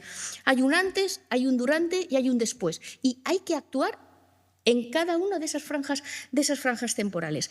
Y es muy importante, el compañero ha dicho, con respecto a la gestión del riesgo, es que todos mirábamos al Magro. Pues muy mal, pues muy mal. Agua va a llevar la cuenca donde llueve y no solo llovía en el Magro. Si alguien solo mira al Magro es porque tiene miedo de que se le rompa una presa, pero es que hay más cuencas sobre las que está lloviendo y eso implica conocer el territorio. Esas cuencas van a llevar el agua al mar y afectará a las cuencas donde está lloviendo, a las cuencas de recepción. Y no solo estaba lloviendo en el Magro, sino que también estaba lloviendo en el Pollo y también estaba lloviendo en el Júcar. Y eso es una falta de conocimiento de las personas que tenían que gestionar esos espacios y esa emergencia. Por eso la educación para mí es muy importante a todos los niveles y en todos los actores. Y favorecer también esa mayor coordinación, como digo, en tiempo y forma. Ahora, el motor que tiene que poner en marcha todos los planes deben ser nuestros gobernantes. Gracias, Ana. Doctor Estrela, ¿por dónde empezamos? Sí, bueno, las medidas yo creo que tienen mucho que ver con el diagnóstico que he hecho en mi primera intervención. Como supongo que muchos sabéis, en España tenemos lo que se denomina los planes de gestión de riesgo e inundación. Esos planes tienen que revisarse el año 2027. Lo que se ha hecho desde el Ministerio es preparar un plan que sea un anticipo de esa revisión de los planes en los territorios afectados por la DANA. Este plan de mejora de la resiliencia frente a las inundaciones de estos territorios salió a consulta pública en julio, recibió muchísimas alegaciones y la versión consolidada va a salir en los próximos días, ¿no? ¿Y qué tipo de medidas se manejan en ese plan? Pues no puede centrarse en una sola medida. Tiene que atender los tres elementos fundamentales del riesgo.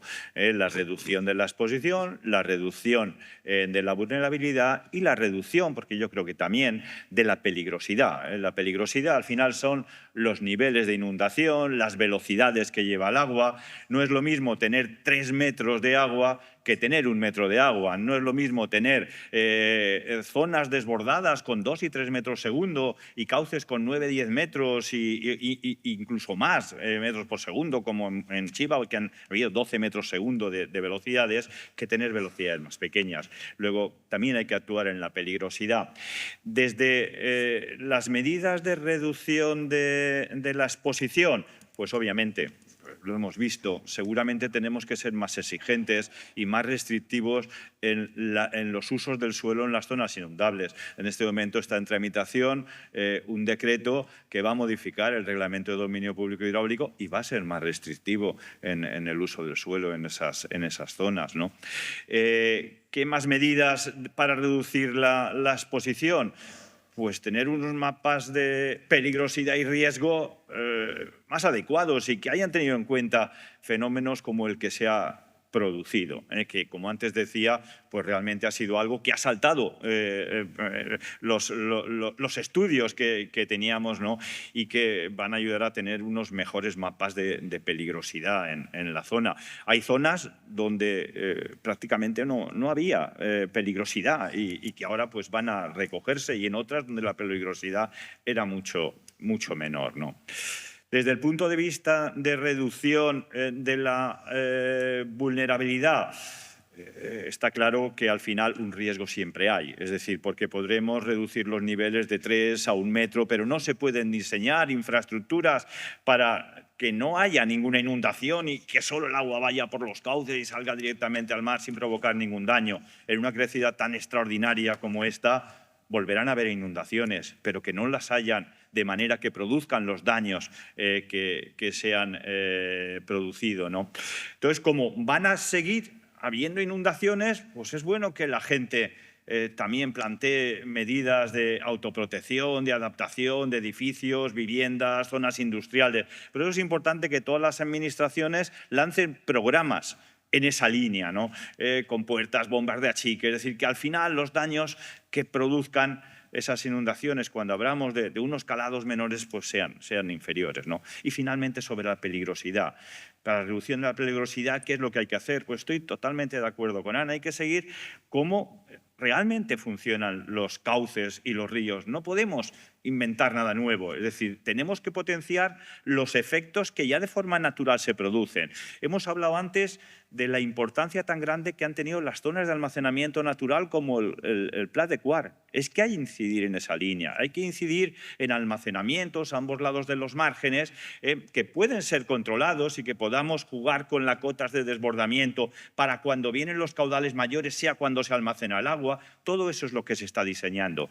Muchas zonas de almacenamiento, algunas se estudiaron en el pasado y otras nuevas, en Chiva, en los barrancos Grande y Cueva Morica, potenciando el Pla de Quart, en una zona de almacenamiento que además puede ser un parque inundable en la zona de Paiporta, Catarroja, en todo ese conjunto de poblaciones que ha sido tan afectado. Todo eso se puede hacer. Eso sí, requiere el trabajar juntos las tres administraciones. Si no, es imposible hacer. Es decir, y siempre con esa visión metropolitana que aquí se ha transmitido, con la que estoy completamente de acuerdo, que hay que abordar los problemas así, ¿no? Bueno, esto va a contribuir de una manera muy notable a reducir los caudales en todas las cuencas, en el Magro, en el Pollo, en el Barranco de Saleta. En el Barranco de Saleta, por darles un dato, con las zonas de almacenamiento controlado que tenemos previsto, que son zonas de almacenamiento en Loriguilla, en Ribarroja, en Quart y también en Aldaya, al oeste de la población de Aldaya, se reducen los caudales desde 400 metros cúbicos segundo a 150 metros cúbicos segundo. Oye, eso es una reducción muy importante. Pero también, en algunos casos, hay que actuar sobre los cauces.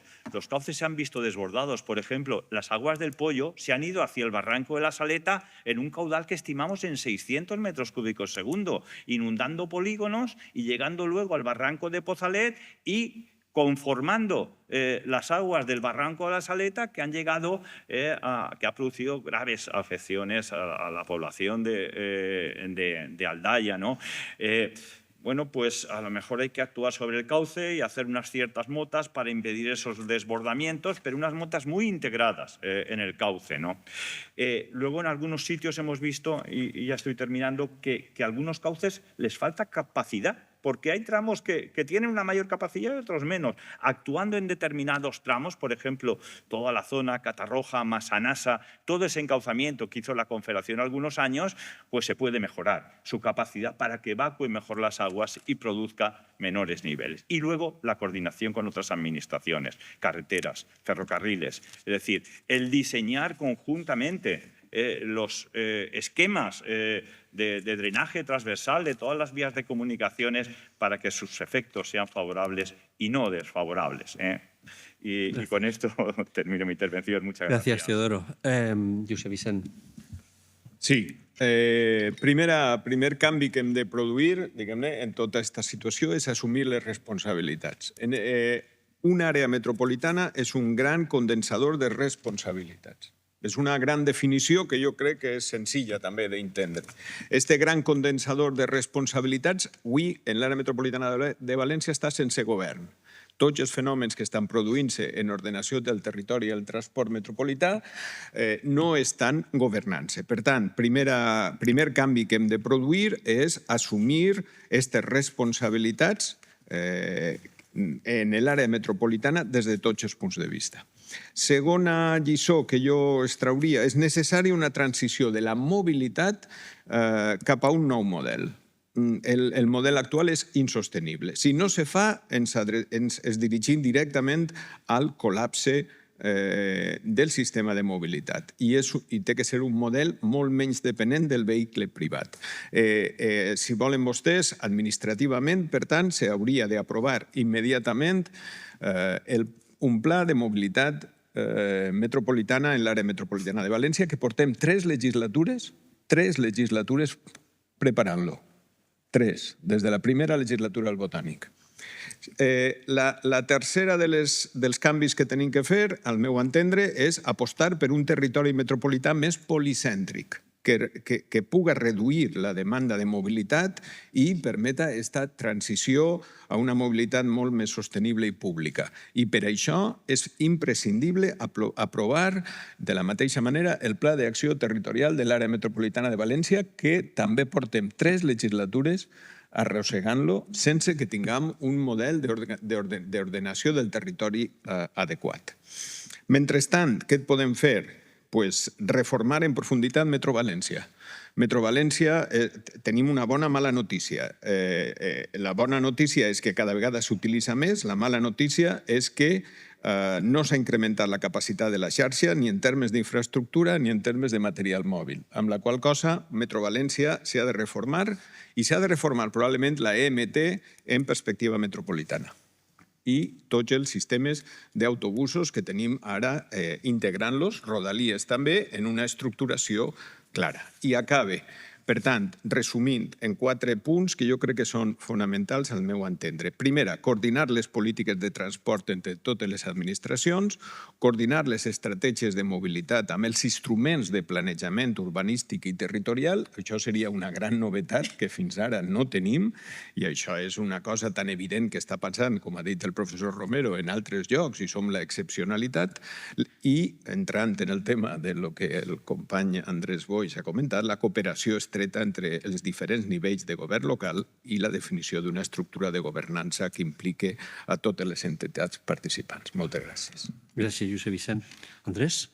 Sí, doncs molt ràpidament, i a partir de les coses que havia jo comentat abans, tracte de per propostes concretes de coses sobre les que crec que s'hauria d'estar parlant i que, per a la meva sorpresa, en general, no s'està parlant durant aquest any ni estan en les propostes que han fet les diferents administracions sobre el que se podria canviar o fer. Primera, crec que la Generalitat Valenciana ha d'encetar com a mínim la reflexió respecte de si cal una xarxa meteorològica pròpia per a densificar molt més la xarxa que tenim en l'actualitat i interconnectar a més totes les que hi ha. Jo no soc expert en això, no sé si és suficient la que tenim ara o no, però sincerament crec que a la llum de l'experiència que hem vist probablement necessitem més densitat per a tindre més capacitat de saber on està plovent amb moltíssima intensitat en un moment donat i a partir d'ahí veure què passa. Segon, demanar al govern central que canviï la legislació en matèria de coordinació administrativa quan hi ha òrgans interadministratius, una administració és la que coordina i les altres és les que més o menys han de fer el que diu l'administració coordinadora i establir quines coses se poden exigir a les altres administracions i quines no.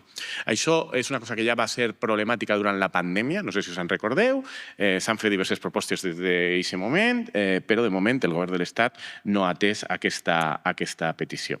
Tercer, crec que cal revisar el protocol d'emergències de la Generalitat Valenciana des d'una perspectiva molt profunda, com a mínim en 3 qüestions.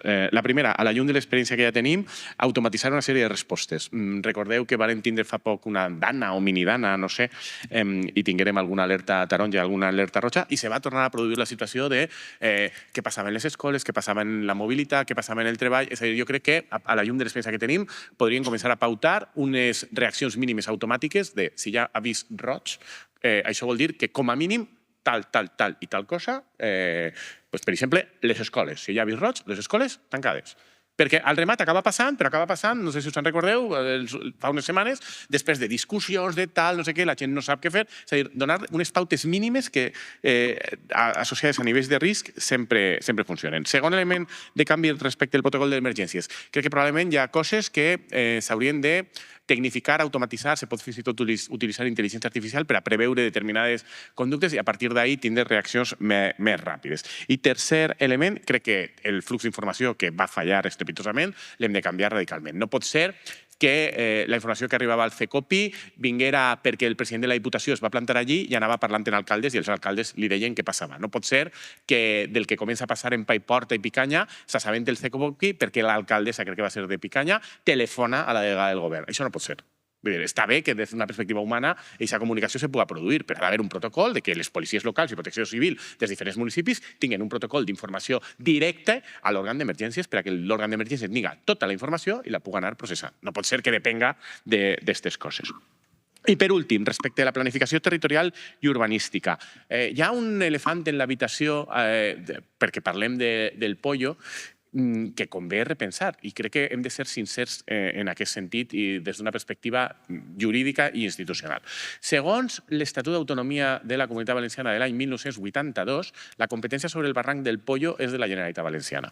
Han passat més de 40 anys i continua exercint la competència de la Confederació Hidrogràfica del Xúquer respecte de...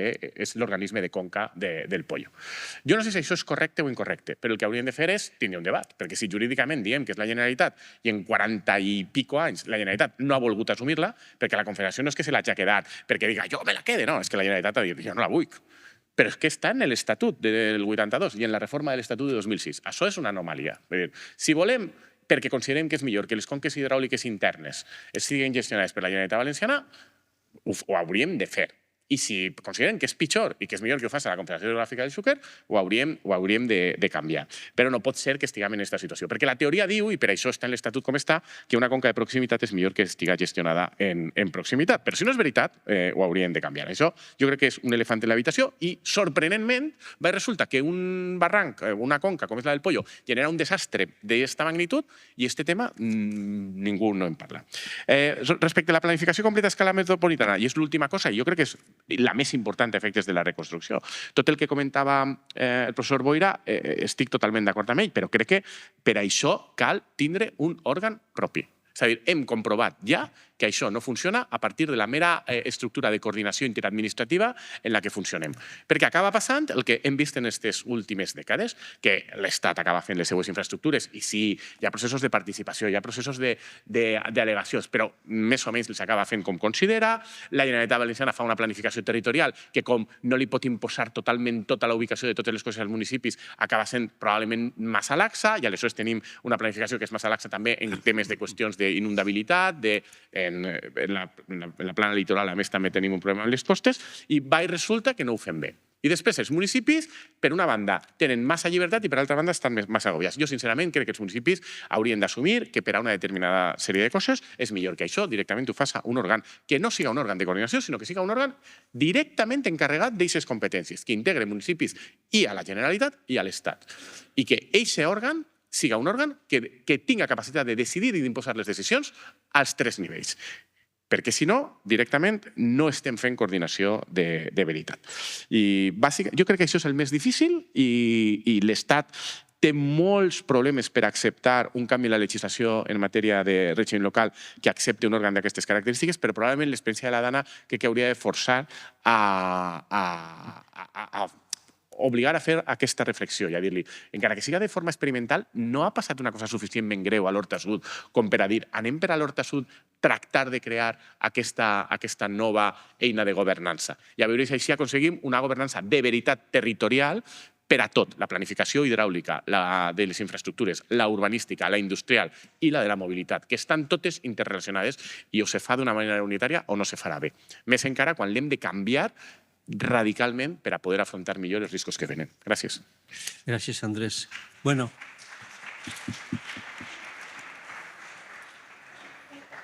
Cinco minutos de retraso. Aprenderemos para ser más justos en la siguiente sesión, pero sí que me gustaría por lo menos un par de preguntas o 3 antes de ir al café. Si alguien quiere preguntar algo a mis colegas.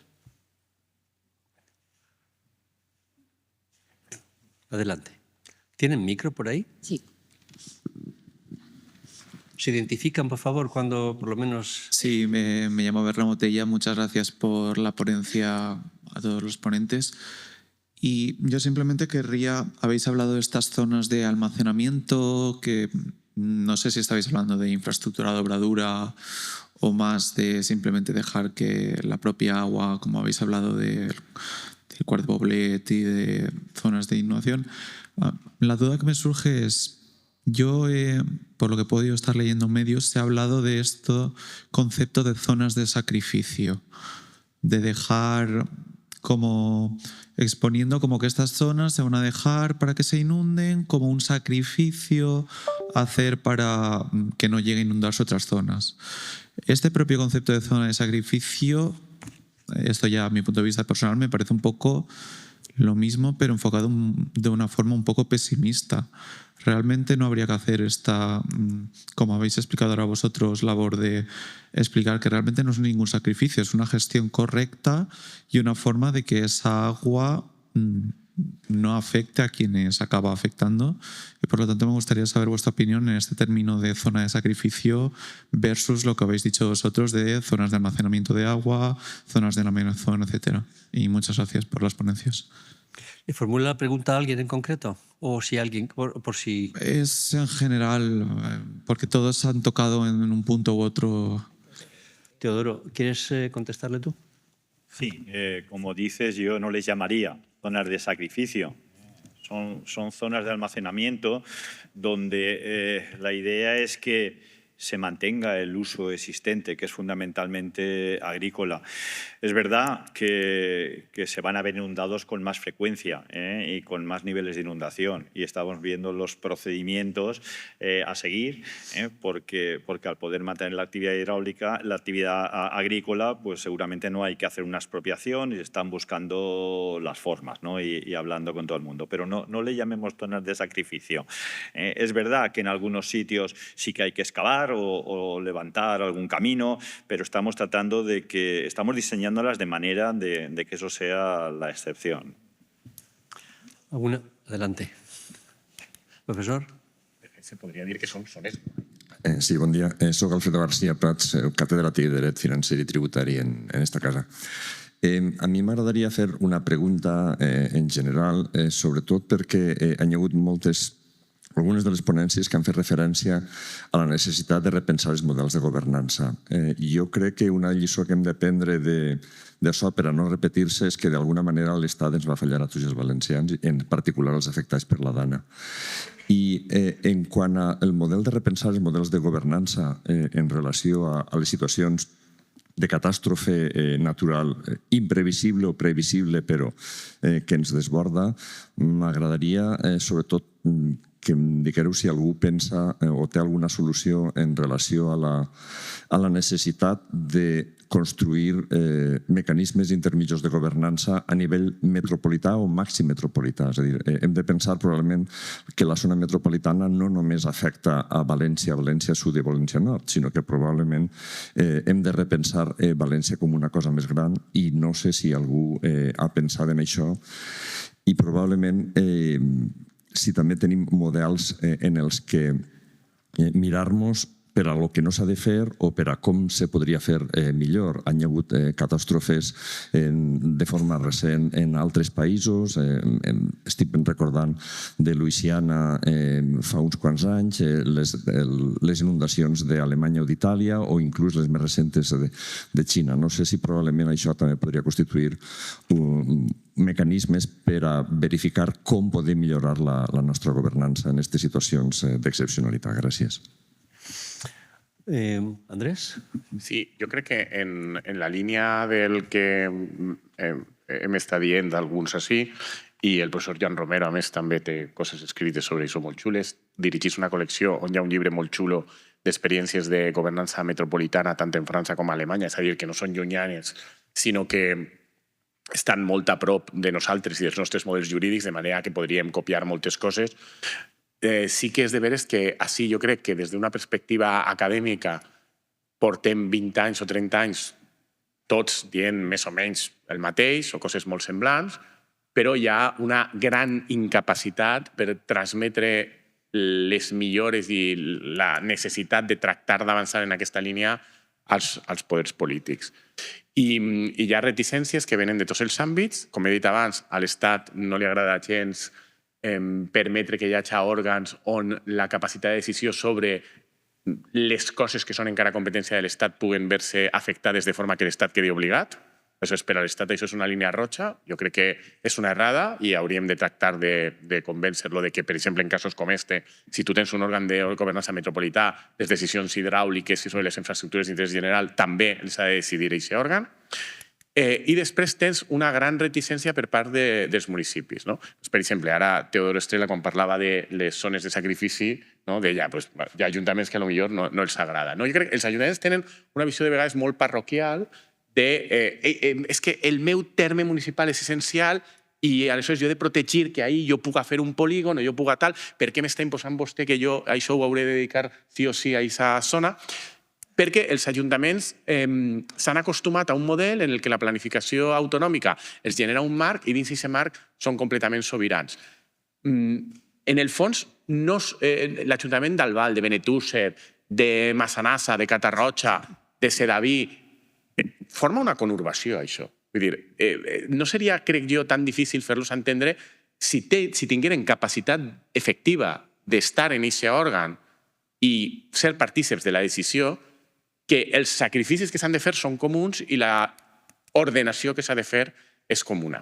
Per això requereix d'un impuls que políticament a Espanya no s'ha volgut fer.